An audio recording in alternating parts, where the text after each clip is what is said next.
Baik, begitu antusiasnya guru penggerak yang ada di Tulang Bawang, tentunya ini menjadi PR besar juga untuk BGP Provinsi Lampung. Kami ingin tahu Bu, bagaimana cara BGP Lampung itu mengukur dan mengevaluasi keberhasilan guru penggerak, khususnya yang ada di Tulang Bawang. Itu Bu, silakan. Terima kasih. Bismillahirrahmanirrahim.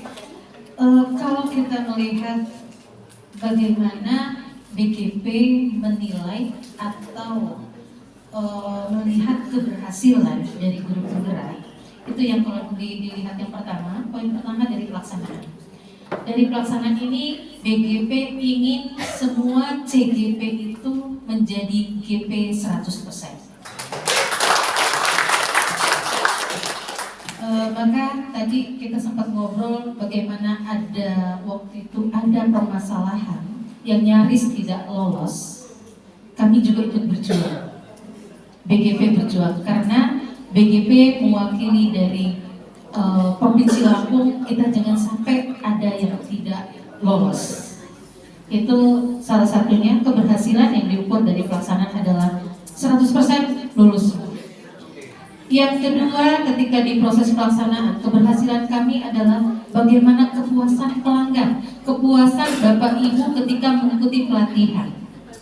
Jadi tadi dari Bu Yo menyampaikan bahwa waktu itu kami sempat dipoto-foto kalau makanan PPTK gitu ya. Sekarang kami juga sama, harus dipoto, harus dikirimkan. Kenapa? Karena dari inspektorat itu menanyakan bahwa dengan dana sekian, terpuaskankah peserta dengan makanan yang diberikan? Itu sudah kami lakukan juga. Karena kami juga selalu ketika kegiatan, kami akan selalu mengirimkan link kepuasan pelanggan. Karena itu salah satu slogan kami, melayani setulus hati.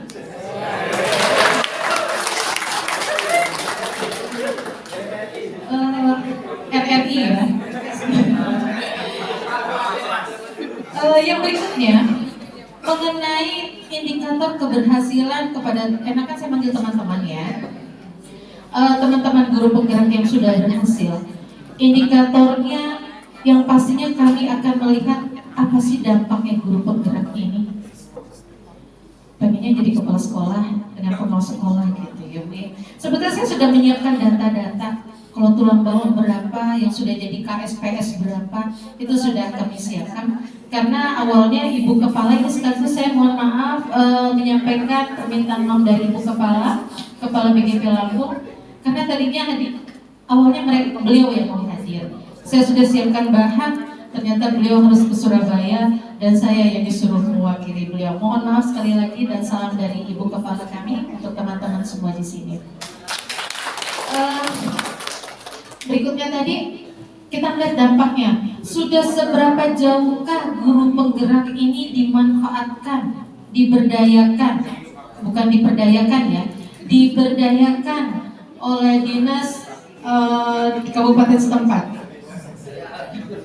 Beda makna ya Pak ya. Katanya tadi saya dipesan sama ketua Pak Naya, katanya pengennya santai aja gitu. Jadi biar nggak usah serius-serius amat. Kemudian itu yang kita mau lihat sejauh mana guru penggerak ini diserap oleh dinas kabupaten kota untuk menjadi kepala sekolah dan pengawas sekolah. Kemudian yang ketiga, kami ingin melihat lagi selain itu keberhasilan yang kita lihat apa sih dampaknya buat siswa.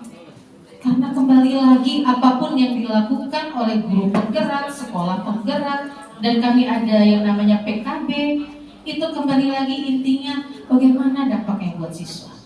Kalau gurunya bergerak terus, tapi kita lihat hasilnya, anaknya juga bergerak juga keluar gitu ya. Anaknya tertinggal dan gurunya entah kemana gitu ya. Nah ini jadi PR juga buat kita. Ini bukan menyindir ya, bukan di sini.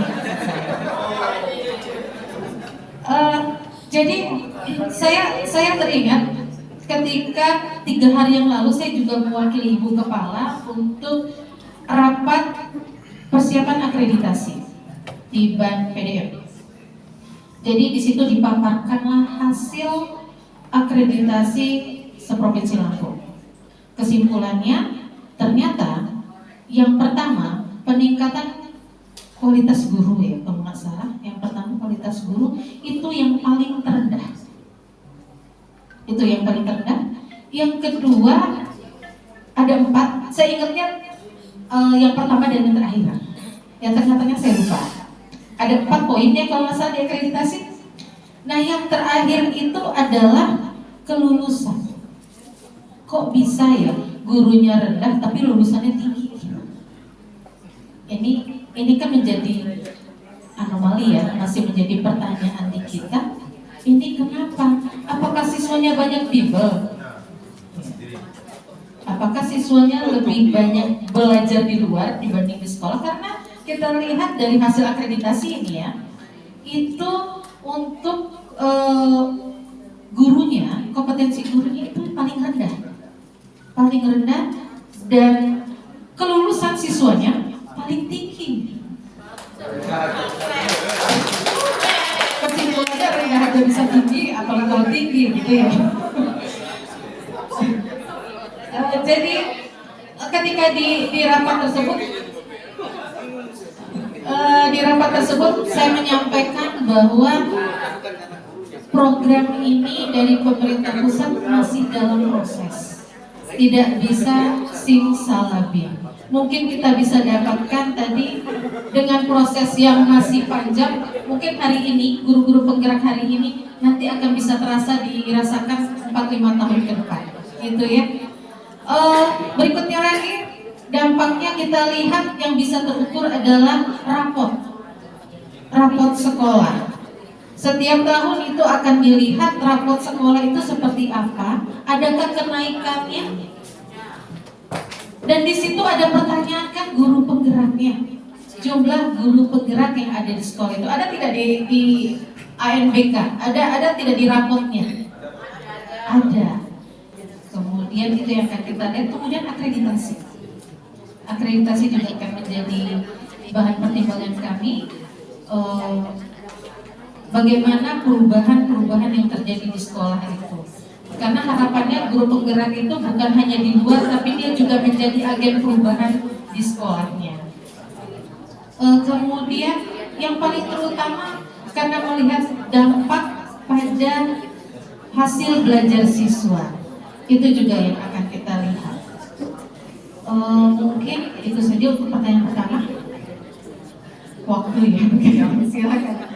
Iya Bu, terima kasih Bu atas jawabannya. Jadi yang dinilai itu banyak sekali Bu, ternyata ya tidak hanya satu faktor, tapi juga ternyata banyak, mulai dari bagaimana pelaksanaannya, kepuasan, kemudian juga faktor dari rapor, gitu ya, begitu kompleks yang dimana BGP Lampung itu adalah semua cara mengukur bagaimana keberhasilan dan evaluasi guru penggerak yang ada di Tulang Bawang khususnya itu berarti berlaku umum Bu ya, yang khususnya pada umumnya dari Provinsi Lampung.